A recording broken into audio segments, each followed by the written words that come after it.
So now let me just show you a little bit of the progress I've made on my collection in the past couple of weeks. It's not a lot, but at least I've got a fire lit under me and I'm actually getting somewhere.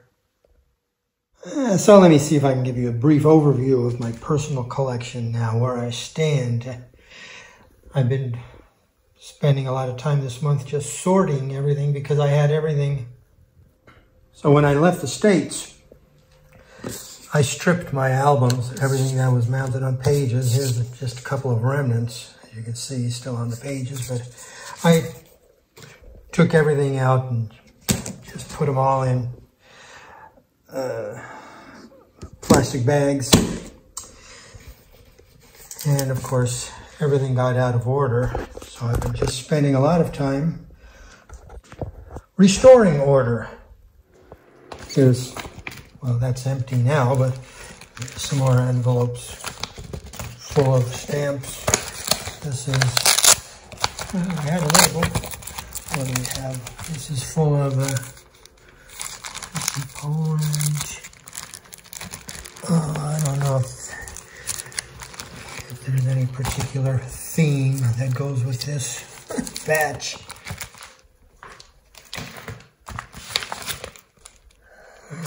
Writers on stamps. That's probably not valid anymore either.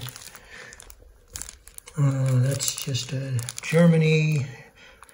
Okay, that's, yeah, I had a pretty good collection of used Germany that's been stripped and they're just lying around loose now. So,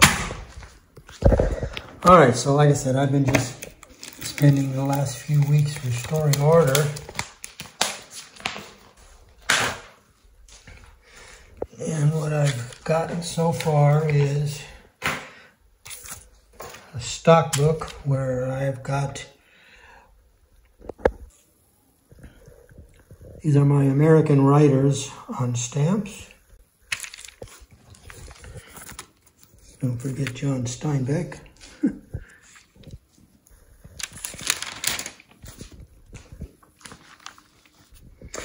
There's a few airmails, U.S. airmails. And then this is my, let's get that glare. That's just, oops. Let me just cut the light. I think you can see the stamps better. These are my coil line pairs. Okay, the coils were printed on a drum, and where the two sheets, the plates of the drum joined, they formed a little channel where ink would gather.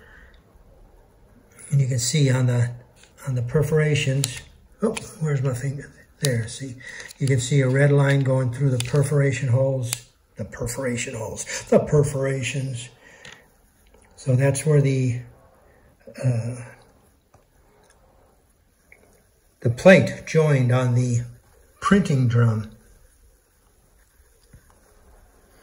And that is a collecting area that used to be probably a lot more popular than it is now. It was popular back when I started in the 70s. But I like collecting line pairs because it's a challenge. For one thing, finding the stamps that are nicely centered. Let's go this way where you can get a better picture of the. So you see the green Washington is off-center to the right. It's tough to find coils that are nicely centered left to right and top to bottom.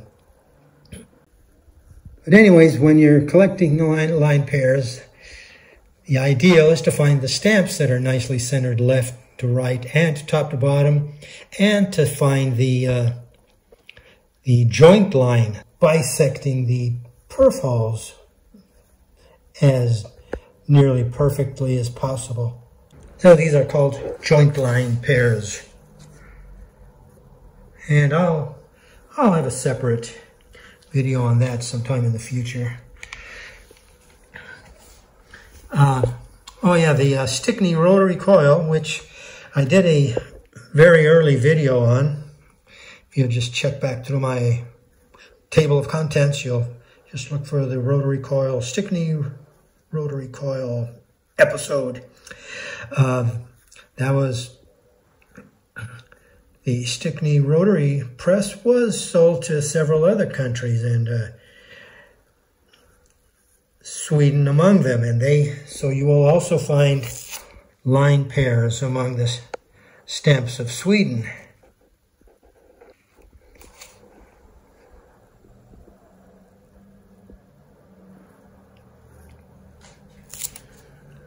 Down here I have my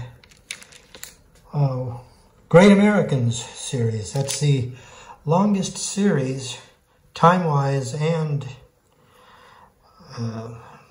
number of stamps-wise, that the U.S. has put out. There were 63 stamps in this series over a 20-year period. And that's going to be my next video, so stick around. These are my zip blocks. Remember Mr. Zip? He was introduced in the early 60s, 64 I believe, on this stamp, the Sam Houston stamp. That's Mr. Zip's rookie card or rookie stamp.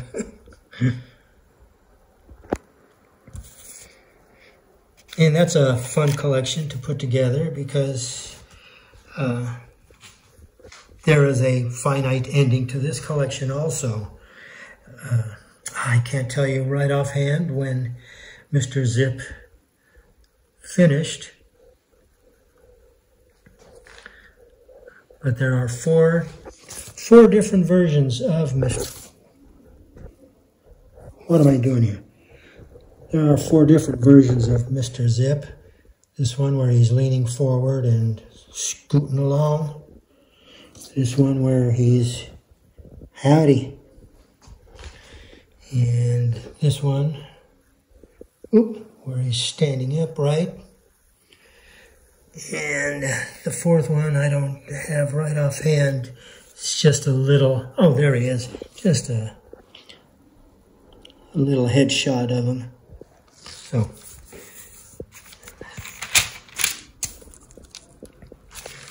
and then it's just various early U.S. issues. Some more. Still got some packed away in the box. Now here's my Imperial China issues. Not much going there yet. And then since I've come to Portugal, I really developed an interest in Portugal. And here are the earliest issues.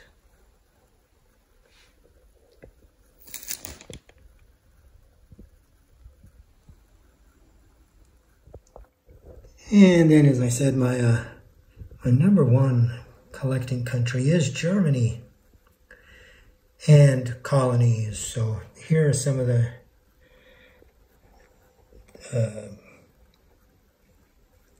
territorial issues. There's Germany and China, and then German East Africa, Togo, Mariana Islands, Carolina Islands. Then we have Samoa, German Samoa, Germany offices in Turkey, offices in Morocco, German New Guinea, German Southwest Africa. So I'm trying to get my pages. Like I showed here, these were pages I already had back in the States, but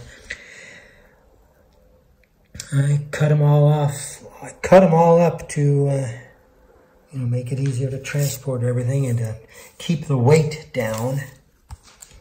So now I have to recreate all those pages. And here's German states. This is, come on, focus. There we go. These are Bavaria.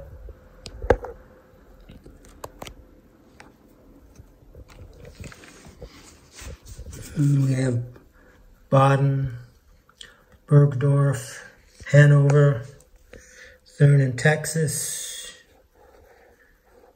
some local issues. What else we got? Okay, then here's the actual, oops, hitting the wrong thing to focus. There's the early Germany. I don't even have these really organized yet. I don't know what catalog numbers they are.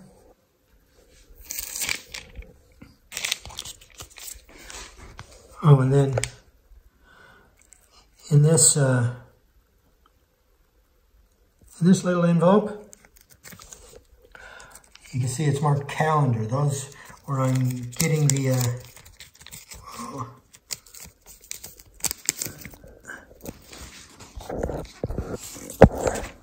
finding stamps.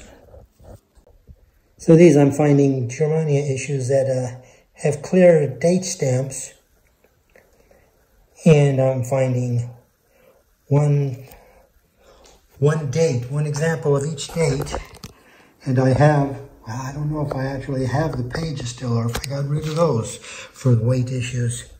At least I still have the electronic files, I think. I have a calendar, 12 pages with monthly calendars in which I will put stamps with the corresponding dates mounted onto the calendar. And I will show you that one day. All right, here's my album with stock pages in it, and here's a page full of my Czesław Słania engraved stamps. Some more Słania stamps. And some more. So I do have a Czesław Słania album, which I need to make pages for.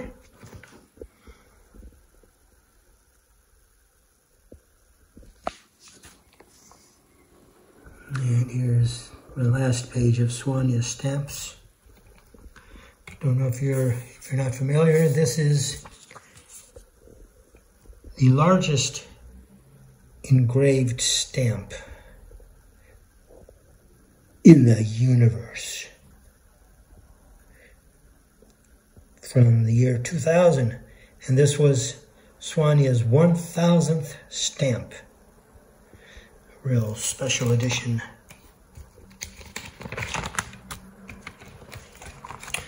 And then here's part of my classical music collection. These are some miniature sheets from China, People's Republic.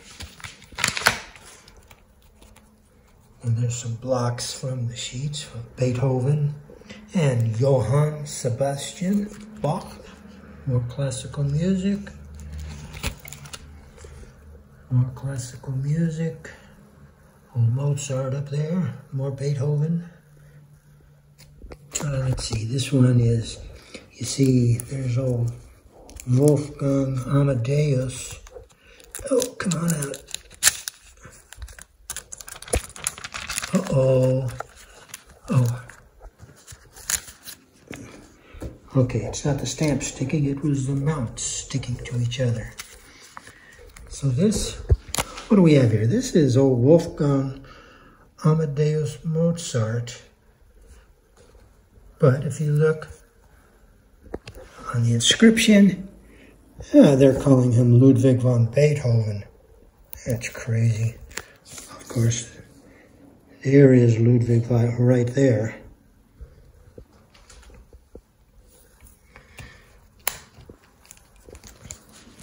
Moving along, we have more classical music.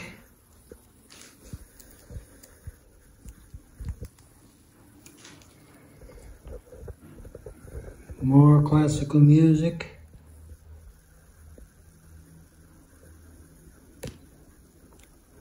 Giuseppe Verdi.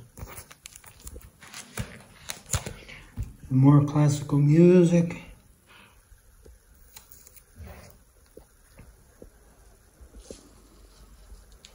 Some more classical music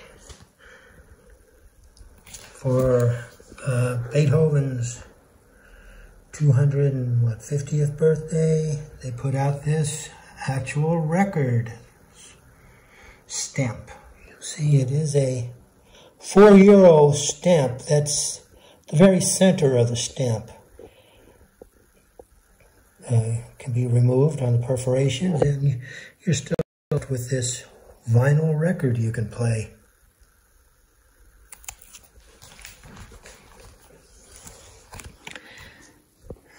And then we have my other favorite engraver, Martin Merck. These are not all the stamps I have of him. Still have to search for the rest in that bin full of stamps. And then, okay, here's a few more music stamps. Jazz. I'm going to have a separate sub collection of jazz on stamps.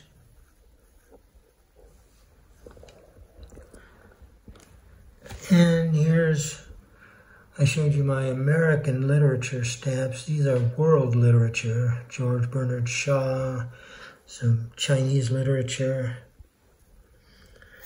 That's from Australia, The Man from Snowy River.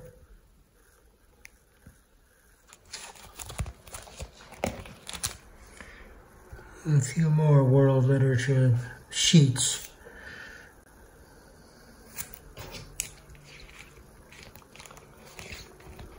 And then here's where I started figuring out get my pages, because the page files that I have on the computer were all American paper size, 8.5 by 11.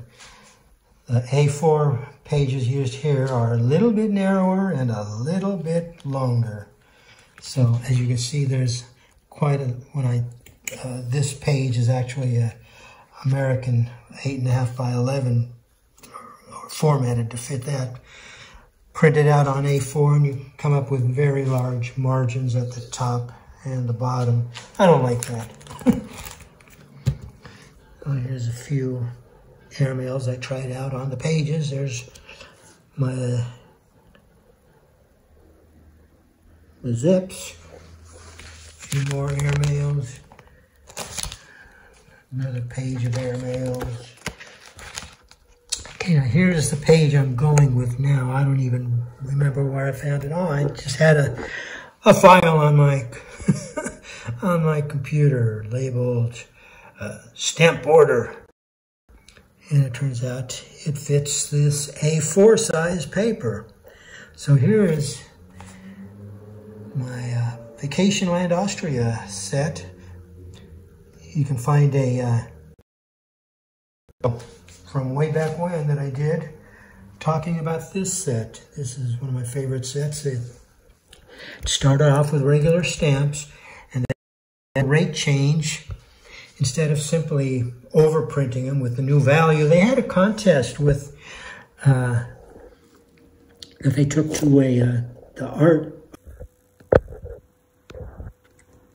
And these are the pages I've settled on. I happen to have a file with just a frame on it on the computer called stamp border or album border, page border. I don't know what it's called now, but anyways, and it happened to be the right size for A4 paper. We get a decent border without being too big.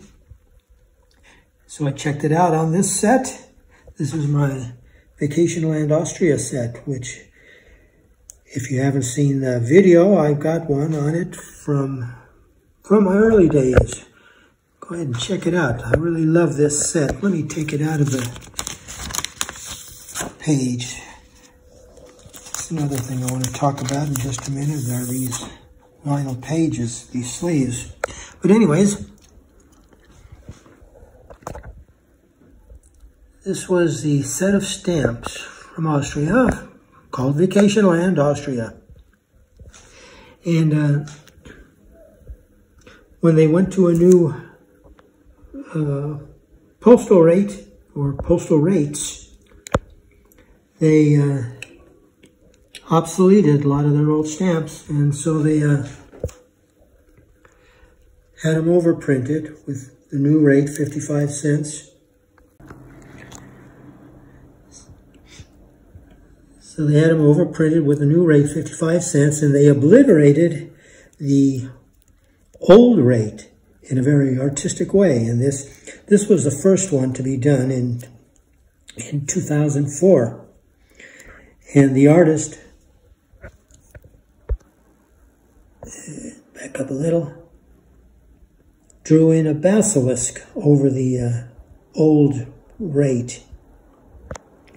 Now in 2005, when they wanted to get all the other stamps, or a bunch of other stamps, overprinted with the new 55-cent rate, they went to the Art Academy in Vienna and had a contest among the students to come up with overprint designs. So these were the winners. This one, where's the original? The original was like this. And I'll explain these two shadings in just a moment. But anyways, so you'll see here they put that open pasture land, and the artist had a new fence put around. This one, the artist, the student, put a silhouette of a man drinking wine. There's a quote from, I don't recall who now. Anyways, go ahead and check out the video. But this is my favorite one, where that same cow we saw earlier was changed into a cow-tiger hybrid. So anyways, so getting back to this, you'll see a Technicolor stamp on the left, and then this just a monochrome, dull-colored stamp on the right of the same design. That's because when they went to the new postal rates, they reprinted these stamps in these dull monochrome colors in the makeup rate. So there was a €1 rate in effect for whatever, 2-ounce, 3-ounce stamp, or 3-ounce letter, I don't know.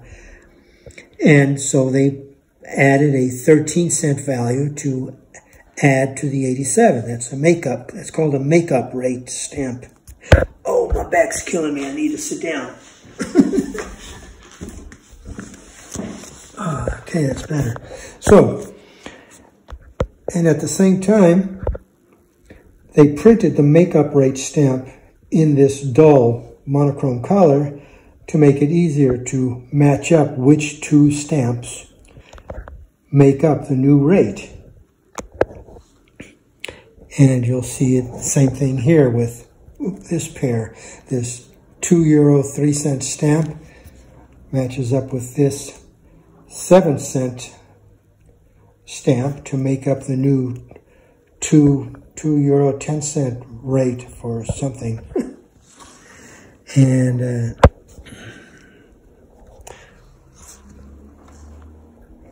then similar here, we have a 73-cent stamp that matches with a 27-cent stamp to make up a new €1 rate. So anyways, I didn't mention that in the previous video because I didn't realize it at the time. So when I made up these pages here, they're different. It's a slightly different layout from what's in my video because I laid them out to better show how you get the makeup rate that matches along with the original rate with the two different colors on the designs.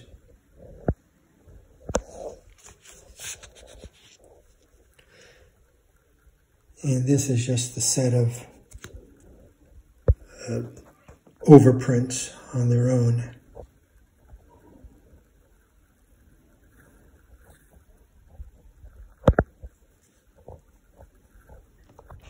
All right, now,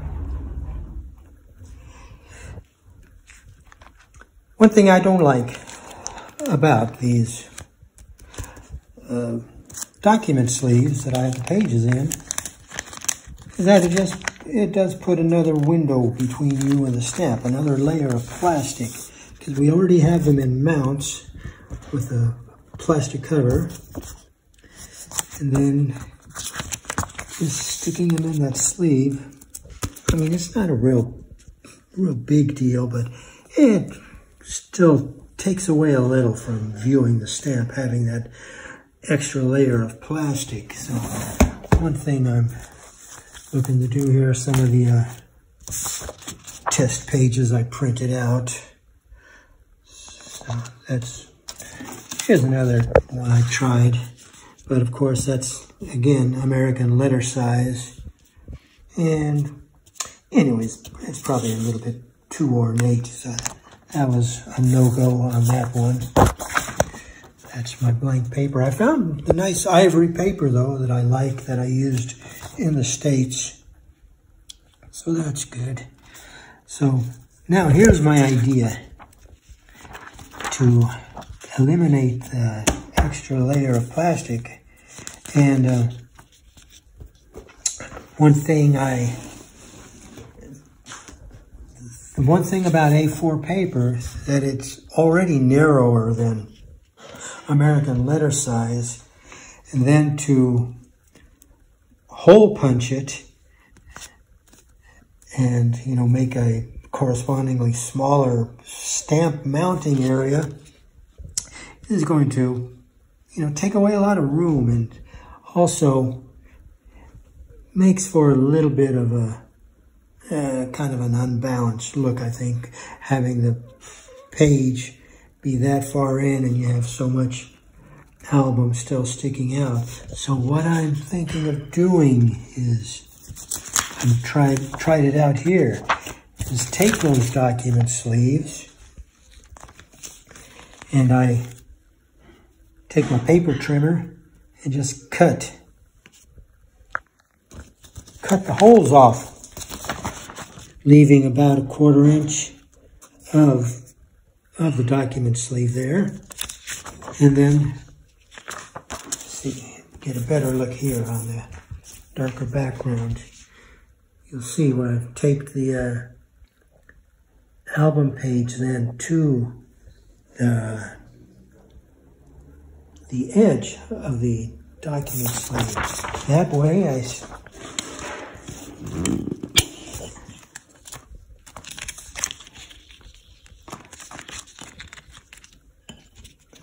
oops, I still have, when I put it in the album, it's not taking up room from the page. I get my maximum space to use there, and I don't have the plastic now. And you get just that much closer to the stamp, and it looks that much nicer, I think. So